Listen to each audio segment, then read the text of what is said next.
Dan saudara, untuk informasi terkininya kita sudah bergabung dengan jurnalis Kompas TV Cindy Permadi di kawasan Cigenang, Cianjur, Jawa Barat. Cindy, seperti apa informasi terkini terkait dengan proses evakuasi ataupun pencarian korban? Cindy. Ya, Cynthia, memang masih dilakukan. Kalau tadi saya sempat melaporkan juga kalau ada 2 titik di kawasan ini jadi fokus untuk pencarian untuk yang di area atas secara manual menggunakan cangkul oleh tim gabungan. Saat ini informasinya sudah dihentikan karena keterbatasan pencahayaan juga. Kemudian juga tentu akan lebih berbahaya mengingat untuk kondisi tanahnya gembur, labil karena hujan masih turun. Saat ini juga masih gerimis dan juga masih terasa gempa susulan dari siang.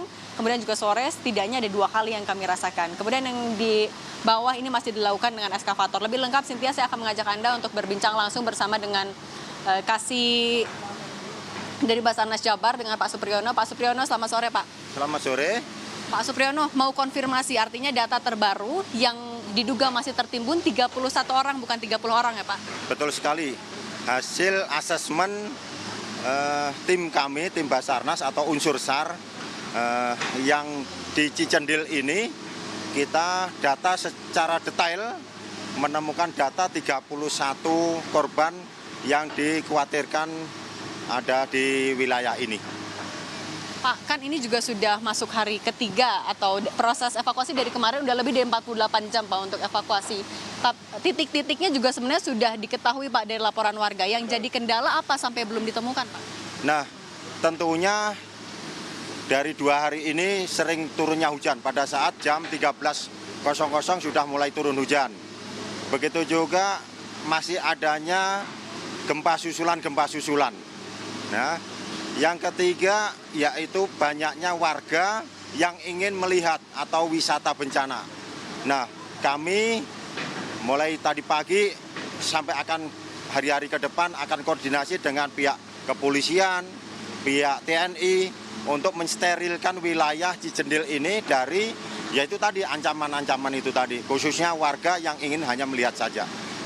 Pak, dengan kondisi masih hujan, kemudian juga gempa susulan, tapi kan tentu proses evakuasi harus tetap dilakukan ya, Pak, karena banyak keluarga yang menanti. Kemudian gimana, Pak, nanti apakah akan ada mungkin penambahan personil juga atau mengetatkan penjagaan agar ya lebih aman, tidak ada yang menonton? Seperti apa, Pak?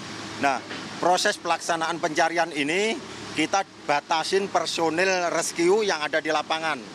Tentunya dengan mengerahkan eskavator, 2 unit eskavator dari Kementerian PUPR. Nah, fungsinya apa? Membuka, mencari korban yang ada di reruntuhan.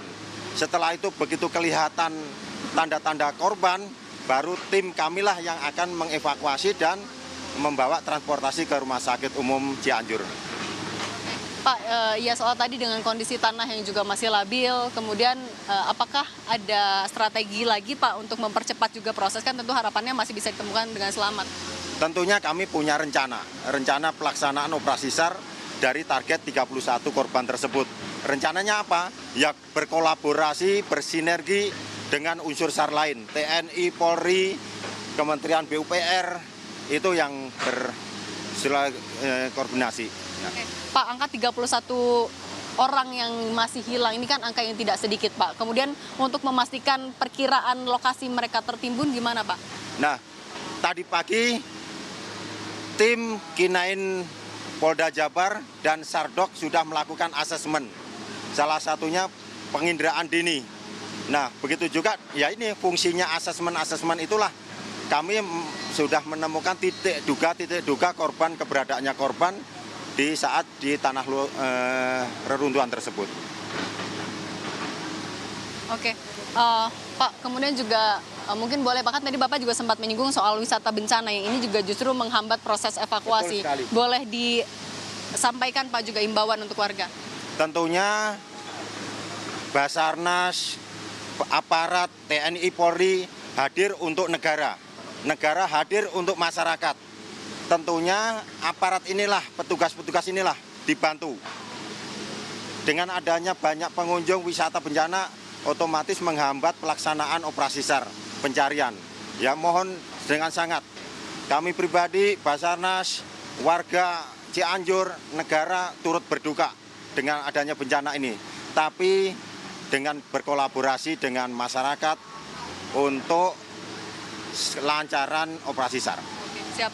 Pak Supriyono, terima kasih banyak atas informasi dan juga waktu untuk Kompas TV, yaitu tadi Cynthia, 31 orang data terbaru masih dalam proses pencarian. Tentu ini akan terus dilakukan. Kalau melihat dari cuaca, apabila memungkinkan akan tetap dilakukan meskipun juga sudah gelap untuk di area ini, karena ada juga lampu atau pencahayaan yang juga sudah disiapkan. Kemudian juga eskavator, 2 eskavator ini juga masih akan tetap disiagakan dalam proses pencarian, Cynthia.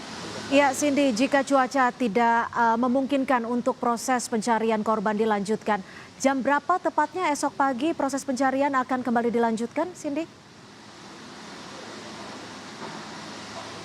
Ya, kalau kita berkaca dari pagi tadi sekitar 7:30 tim akan mulai berkumpul kemudian juga melakukan evakuasi. Tapi lagi-lagi ada yang akan di assessment terlebih dahulu, yaitu apakah kondisinya aman atau tidak. Kita berkaca misalnya ketika tadi siang proses evakuasi sempat dihentikan karena hujan deras. Kemudian juga gempa susulan yang terasa sekali di area ini dihentikan. Mereka menunggu terlebih dahulu, pertama hujan reda, kemudian yang kedua bagaimana hasil monitoring tim pengendali yang ada di area atas, di area tapal kuda, ataupun juga di area warung sate Sinta yang di situ juga sempat terjadi longsor. Apabila dari asesmen tim pengendali yang di atas dirasa aman untuk dilakukan evakuasi lanjutan, maka itu akan dilakukan. Karena tentu dalam proses evakuasi yang juga jadi penting adalah bagaimana keselamatan dari tim gabungan, baik itu TNI, Polri, Basarnas, BPBD, relawan, dan ada banyak sekali tim yang ada di sini untuk secara gotong royong mempercepat proses evakuasi. Harapannya adalah satu, secepatnya 31 korban yang diduga masih tertimbun ini bisa ditemukan dengan keadaan selamat, Cynthia.